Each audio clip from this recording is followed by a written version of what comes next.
When kids are anxious, often a parent's first reaction is to try to do whatever it takes to make the anxious feelings go away.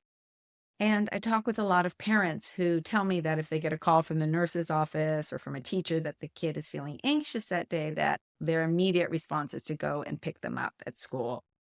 I spoke with psychologist Lynn Lyons, who's a social worker and author of the book Anxious Kids, Anxious Parents.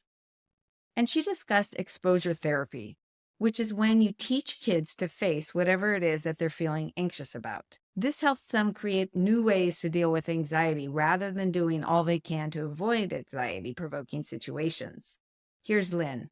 So the way that I imagine when I'm dealing with anxiety, the way that I conceptualize it in my head is that it's a cult leader, C-U-L-T, right? So anxiety shows up, and it shows up in a family, it shows up in a school, it shows up in a person, and it, like any cult leader, says, all right, these are the things I want, these are my demands, and you need to meet my demands. Now with anxiety, the demands are certainty and comfort. That's what it wants. It wants to know everything that is going to happen. It wants to know things ahead of time, and it wants to feel comfortable as it moves through life.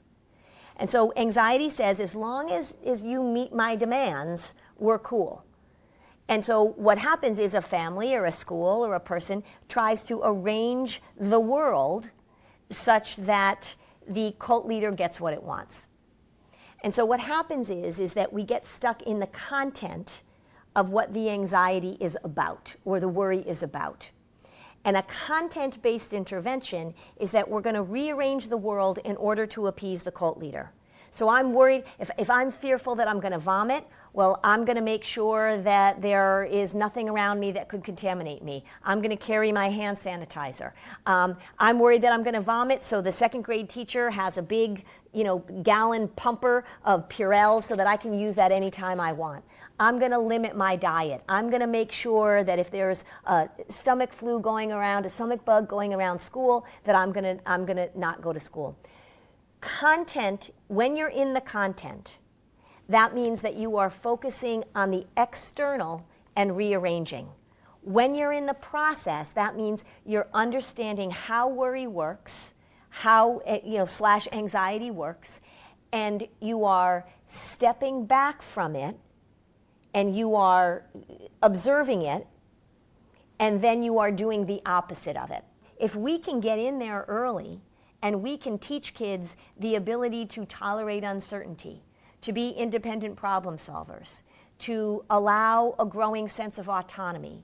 If we can teach kids that disappointment is a part of taking risks, if we can widen their emotional vocabulary and normalize this range of experience, then we are being preventative. The very same things that I am teaching kids who have anxiety disorders are the very things that I want to teach a group of little first graders that are learning how to navigate through the world. And the same goes for teenagers. There was a young student that I was working with. He was in middle school, and giving presentations was really hard for him. So we talked a lot about expecting certain things to happen in his body. So while he was giving the presentation, his face was going to get red. While he was giving his presentation, his hands were going to shake. While he was giving his presentation, his mouth might get dry, so make sure he brings a little water so that he can drink some water while he's speaking. Rather than saying, when you give the presentation, right, the goal is for you to feel calm and confident and be able to do it. I'm going to say, you're going to go in and you're going to feel shaky, you're going to blush, your voice is going to be a little weird, and let's step in and let's have you manage that, because we are stepping in on purpose in order to give your brain a different experience. So there's a lot of coaching that goes on. I think that this kind of work isn't possible unless I have connection, unless I have trust, and unless the kids that I'm working with and the families that I'm working with absolutely understand my intent. That they have, I call it front loading. And in order for kids to step in and put themselves in these situations, they have to understand what I'm doing. And they have to buy in. When we step into this, when we get on offense, And when we do the opposite of what the worry is demanding, the symptoms do go down. So what people have to understand is that if you go into it with this elimination strategy of sort of like, oh, I can't feel this, I can't feel this, you're not going to get anywhere. But if you go into it with this sort of like, let's go, and if you have the expectation that you're going to experience it, then the symptoms actually do go down. What we're trying to do is we're trying to give the amygdala a different message here. Because the amygdala, your fight or flight system, learns from you and from experience what's dangerous and what's not dangerous.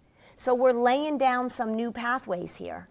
And what we want to do is we want to take this energized system, because anxiety is a very energized system, and we want to step in, and the term is, we talk about habituation, being in the situation and allowing the brain to relearn. So the experiment, the reason I like the word experiment is because one of the things that people say is, well, what if you give this exposure assignment to a kid and it goes horribly wrong? I go, well, but that's the experiment. Then we're going to do a post-game analysis. Then we've got some data to work with. So I'm always making lots of room for kids to step in and learn about themselves. But the problem that I see is that we keep trying to set it up so that we can guarantee success when they experiment. And that's a trap. So I say, okay, so you felt the anxiety. We knew that was going to happen. Now you got through it.